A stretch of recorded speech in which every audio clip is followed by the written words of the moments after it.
যৌবন যার পিছনে দিয়েছি সে আমার প্রাণের সংগঠন।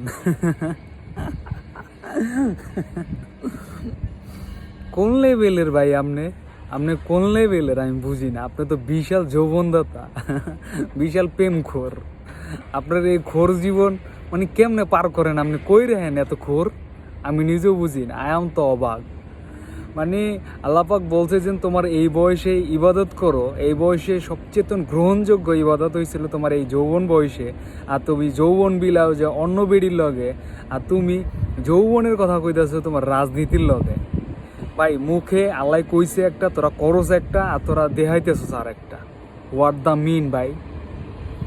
মানে কোন লেভেলের কইলে মানুষে এই ধরনের মেন্টালিটি নিয়ে কথা মুগ্ধ উচ্চারণ করে আমি নিজেও বুঝি না। কোন ধরনের পাগল হইলে মানুষ এই ধরনের ওয়ার্ড ব্যবহার করে যে যৌবনের সংগঠন। যৌবন অনেক খুয়া ভাই, অনেক খুয়া, অনেক খুয়াইতে তো যৌবন তার ওই যে ওই বাষ্প আকার উড়িয়া যাবো কত যৌবন, বয়স ওই যে বাষ্প আকারে যাইতেছে কত।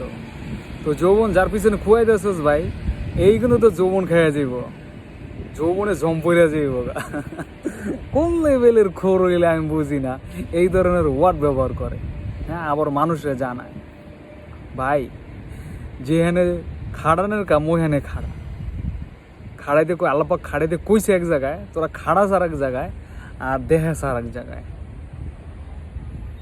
মানে মাথাকে আসে লগে নাকি গেছে আমি বুঝি না। কেমন তোর মানুষ হইলে মানুষ এই ওয়ার্ড উচ্চারণ করে। আর কিছু কিছু মানুষের পোস্ট দেখলে আমি বুঝি না, তুই রাজনীতির কোন কি বুঝোস আমি বুঝি না ভাই। তুই কি বুঝি এই কথা কস ভাই? তোর যৌবনের বিশাল অধিকার, তুই বিশাল অধিকার যৌবনের। তো যৌবন আরো দীর্ঘদিন বেঁচে থাকুক।